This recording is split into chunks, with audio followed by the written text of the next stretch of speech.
కనుక అట్లా మా జీవితాల్లో అయ్య చేసినప్పు కిందికి దొరల్లో జీతగాడు 6 ఏళ్లకే జీతముంటివా దొరల్లో జీతగాడు మీసమన్న మలువక ముందే దొరల్లో జీతగాడు కాసెగడ్డి కుప్ప కొడితివా దొరల్లో జీతగాడు.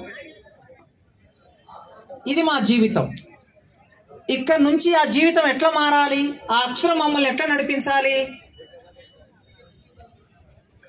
గట్టు మీన దొరోడు చెట్టు లక్క నిలిచుండి గట్టు మీన దొరోడు చెట్టు లక్క నిలిచుండి ఆలి నుండి తల్లి దాకా వాయి వరుస లేకుండా కొట్టుడేందిరో వాని తిట్టుడేందిరా దొర ఏందిరో వాని దోపిడేందిరా నడుమా దొర ఏందిరో వాని దోపిడేందిరా.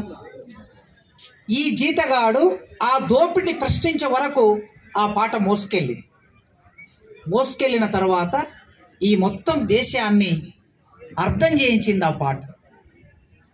భారతదేశం భాగ్యసీమరా ఖనిజ సంపదకు కొదవలేదురా బంగారు పంటలు భూములున్నవి చావు ఎరగని జీవనదులురా అంగట్లోన అన్ని ఉన్ననో అల్లున్నోట్లో శని ఉన్నట్లో సకల సంపదలు గల్ల దేశమున దరిద్రమెట్లుందో నాయన దరిద్రమెట్లుందో నాయన నీతి కల్ల మన దేశములో నా అవినీతెందుకు పెరిగిపోయరా అమ్మలు అక్కలు తల్లులు చెల్లెలు మానాలెందుకు అమ్ముకున్నారు ఈ అవినీతికి మూలమేమిటో ఆలకించరండో నాయన ఆలకించరండో నాయన.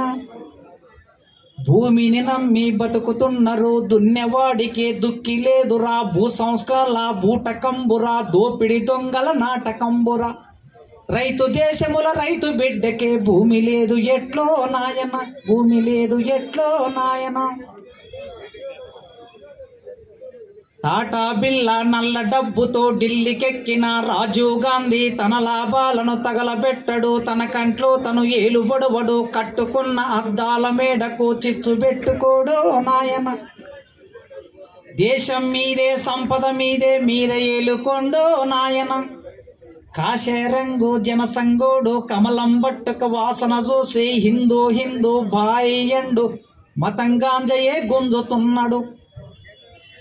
ఈ దేశం మీదే సంపద మీదే మీరే ఏలుకోండో నాయన. ఒక జీతగాడు ఒక దొరను ప్రశ్నించి ఈ దేశ ముఖచిత్రాన్ని తెలుసుకొని ఈ దేశం అధికారం కోసం ఎర్రకోట మీని అధికారం కోసం ఒక ప్రయాణం పుస్తకం అట్లా నడిపిస్తుంది. ఈ క్రమంలో ఎన్కౌంటర్లు నిర్బంధం రాజ్యహింస కన్నీళ్ళు అమరులు నెత్తుటితో తడిసిన మట్టి ఇదొక క్రమం అక్కడి వరకు తీసుకెళ్ళి